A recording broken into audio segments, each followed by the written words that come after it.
To learning academy Kannada YouTube channel. ಮೊದಲ ಬಾರಿ ನಮ್ಮೊಂದು YouTube channel ನೋಡ್ತಾ ಇದ್ದರೆ ಅಥವಾ ಇಲ್ಲಿವರೆಗೂ ಸಬ್ಸ್ಕ್ರೈಬ್ ಮಾಡದೇ ಇದ್ದರೆ ಸಬ್ಸ್ಕ್ರೈಬ್ ಮಾಡಿ ಮತ್ತು ಸಪೋರ್ಟ್ ಮಾಡಿ ಅಂತ ಹೇಳ್ತಾ, ಇವತ್ತಿನ ಒಂದು ವಿಡಿಯೋ ಏನಪ್ಪ ಅಂತಂತಂದರೆ ಬೆಸ್ಕಾಂ ಪವರ್ ಮ್ಯಾನ್ನ ಒಂದು ರಿಸಲ್ಟ್ ಆಫ್ಟರ್ ಪ್ರೊಸೆಸ್, ಅಂದರೆ ರಿಸಲ್ಟ್ ಬಂದ ನಂತರ ನೆಕ್ಸ್ಟ್ ಪ್ರೊಸೆಸ್ ಏನಿರ್ತದೆ ಎಂಬುದರ ಬಗ್ಗೆ ಮಾತಾಡ್ತಾ ಹೋಗೋಣ. ಯಾಕಂತಂದರೆ ರಿಸಲ್ಟ್ ಬರೋದಕ್ಕೆ ಇನ್ನೇನು ಬಹಳ ಟೈಮ್ ಹಿಡಿಯೋದಿಲ್ಲ ಸ್ನೇಹಿತರೆ. ರಿಸಲ್ಟ್ ಬರೋದಕ್ಕೆ ಸರಿಸುಮಾರು ಅಂತಂತಂದ್ರೂ ಇನ್ನೊಂದು 15ರಿಂದ 20 ದಿನದೊಳಗಡೆ ರಿಸಲ್ಟ್ ಬಂದೇ ಬರ್ತದೆ. ಬಟ್ ರಿಸಲ್ಟ್ ಅಂತೂ 100% ಬಂದೇ ಬರ್ತದೆ ಫೆಬ್ರವರಿಯಲ್ಲಿ.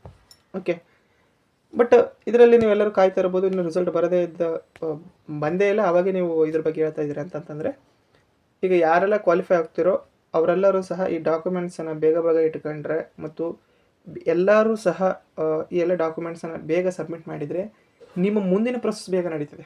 ಓಕೆ, ಈಗ ನೋಡ್ಬೋದು ಇಂದಿನ ಬೇರೆ ಒಂದು ನಿಗಮದವ್ರದ್ದು ಚೆಸ್ಕಾಮು ಮತ್ತು ಜಸ್ಕಾಮು ಅವ್ರದ್ದಿನ್ನೂ ಡಾಕ್ಯುಮೆಂಟ್ಸ್ ಸರಿಯಾಗಿ ಸಬ್ಮಿಟ್ ಮಾಡದೇ ಇರೋ ಕಾರಣಕ್ಕಾಗಿ ಕೌನ್ಸಿಲಿಂಗನ್ನು ಲೇಟಾಗಿ ಕರೀತಾರೆ. ಓಕೆ, ಕೌನ್ಸಿಲಿಂಗ್ ಬೇಗ ಆಗಬೇಕು ಅಂತಂತಂದರೆ ನಿಮ್ಮ ಒಂದು ರಿಸಲ್ಟ್, ನಿಮ್ಮ ಒಂದು ಡಾಕ್ಯುಮೆಂಟ್ಸನ್ನು ಬೇಗ ಸಬ್ಮಿಟ್ ಮಾಡಬೇಕು ಎಲ್ಲ ಅಭ್ಯರ್ಥಿಗಳು. ಒಬ್ಬರು ಮಾಡಿದ್ರಲ್ಲ, ಒಬ್ಬರು ಲೇಟಾಗಿ ಮಾಡಿದರೂ ಸಹ ಪ್ರೊಸೆಸ್ ಸ್ವಲ್ಪ ಲೇಟ್ ಆಗ್ತದೆ. ಓಕೆ, ಹಾಗಾಗಿ ಈ ಎಲ್ಲ ಡಾಕ್ಯುಮೆಂಟ್ಸನ್ನು ನೀವು ರೆಡಿ ಮಾಡ್ಕೊಂಡು ಇಟ್ಕೊಂಡ್ರೆ ನಿಮಗೆ ಮುಂದಿನ ಪ್ರೊಸೆಸ್ಸು ತುಂಬ ಈಸಿ ಆಗ್ತದೆ ಸ್ನೇಹಿತರೆ. ಓಕೆ, ಏನೆಲ್ಲ ಡಾಕ್ಯುಮೆಂಟ್ಸ್ ಬೇಕು ಅಂತೇಳಿ ನೋಡೋಣ.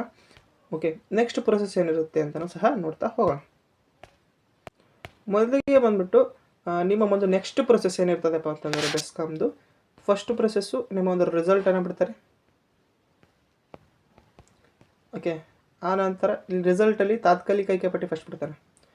ಅದು ಬಿಟ್ಟು ಒಂದು ವಾರ ಆಕ್ಷೇಪಣೆ ಸಲ್ಲಿಸೋಕ್ಕೆ ಟೈಮ್ ಕೊಡ್ತಾರೆ. ಕೊಟ್ಟು 15 ದಿನದೊಳಗಡೆ ಮತ್ತೆ ಫೈನಲ್ ಲಿಸ್ಟ್ ಬರ್ತದೆ. ಓಕೆ, ಫೈನಲ್ ಲಿಸ್ಟು, ಆ ಲೀಸ್ಟಲ್ಲಿದ್ದವರೆಲ್ಲ ಸೆಲೆಕ್ಟ್ ಆದಂಗೆ. ಇನ್ನು ನೆಕ್ಸ್ಟು ರಿಸಲ್ಟ್ ಇಟ್ಟು ಫೈನಲ್ ಲಿಸ್ಟ್ ಆದ ನಂತರ ನಿಮ್ಗೆ ಯಾವ ಲಿಸ್ಟ್ ಏನೋ ಬರ್ತದಪ್ಪ ಅಂತಂದರೆ, ನಿಮಗೆ ಮಾರ್ಕ್ಸ್ ಕಾರ್ಡ್ ವೆರಿಫಿಕೇಷನ್ ಮಾಡೋದಕ್ಕೆ ಟೈಮ್ ಕೊಡ್ತಾರೆ. ಹೌದಾ, ಮಾರ್ಕ್ಸ್ ಕಾರ್ಡ್ ವೆರಿಫಿಕೇಷನ್ನ ಮಾಡಬೇಕು. ಓಕೆ, ನೆಕ್ಸ್ಟು ಅವೆಲ್ಲ ಡಾಕ್ಯುಮೆಂಟ್ಸನ್ನು ಸಬ್ಮಿಟ್ ಮಾಡಬೇಕಾಗ್ತದೆ ಸ್ನೇಹಿತರೆ. ಡಾಕ್ಯುಮೆಂಟ್ಸನ್ನು ಏನೇನು ಮಾಡಬೇಕು ಅಂತಂದರೆ, ನೀವೇನಾದರೂ ಕೆಟಗರಿಯಲ್ಲಿ ಸೆಲೆಕ್ಟ್ ಆಗಿದ್ದರೆ, ಕೆಟಗರಿಯಿಂದ GMಗೆ ಸೆಲೆಕ್ಟ್ ಆಗಿದ್ದರೆ ನೀವೆಲ್ಲರೂ ಸಹ ಸಿಂಧುತ್ವವನ್ನು ಮಾಡಿಸ್ಬೇಕು. ಓಕೆ, ಸಿಂಧುತ್ವವನ್ನು ಮಾಡಿಸ್ಬೇಕು. ಈ ಸಿಂಧುತ್ವವನ್ನು ಮಾಡಿಸಿದರೆ ಮಾತ್ರ ನೀವು ಕೆಟಗರಿ ರಿಸರ್ವೇಷನ್ನ ಕ್ಲೈಮ್ ಮಾಡಬೇಕಾಗ್ತದೆ. ಇನ್ನು 2A 2B 3A 3B ಅಂದರೆ SC ST ಕೆಟಗರಿಯನ್ನು ಹೊರತುಪಡಿಸಿ ಎಲ್ಲರೂ ಸಹ ನಾನ್ ಕ್ರಿಮಿನಿ ಲೇಯರ್ ಸರ್ಟಿಫಿಕೇಟನ್ನು ಸಹ ಮಾಡಿಸ್ಬೇಕು. ಓಕೆ, ಇದಕ್ಕೆ ಸಂಬಂಧಿಸಿರುವಂಥ ಒಂದು ವಿಡಿಯೋವನ್ನು ಸಹ ಮಾಡಿದ್ದೀನಿ. ನಾನ್ ಕ್ರಿಮಿನಿ ಲೇಯರ್ ಸರ್ಟಿಫಿಕೇಟ್ ಅಂದರೆ ಏನು, ಮತ್ತು ಯಾರೆಲ್ಲ ಮಾಡಿಸ್ಬೇಕು ಅಂತ ಅದನ್ನು ಸಹ ನೀವು ನೋಡ್ಬೋದು. ನೆಕ್ಸ್ಟು ಇವೆಲ್ಲ ಸರ್ಟಿಫಿಕೇಟನ್ನು ಮಾಡಿಸ್ಬೇಕು. ಮತ್ತು ನೀವು ರಿಸರ್ವೇಷನಲ್ಲಿ ಸೆಲೆಕ್ಟ್ ಆಗಿದ್ದರೆ ನಿಮಗೆ ಕನ್ನಡ ಮಾಧ್ಯಮ ಮತ್ತು ಗ್ರಾಮೀಣ ಮಾಧ್ಯಮ ಇವೆಲ್ಲ ಸರ್ಟಿಫಿಕೇಟನ್ನು ವೆರಿಫೈನ ಮಾಡಿಸ್ಬೇಕು. ಇದು ವೆರಿಫೈನ ಎಲ್ಲಿ ಮಾಡಿಸ್ತಾರೆ ಅಂತಂದರೆ ನಿಮ್ಮ ಒಂದು BO ಆಫೀಸ್ನಲ್ಲಿ. ಓಕೆ, BO ಆಫೀಸ್ನಲ್ಲಿ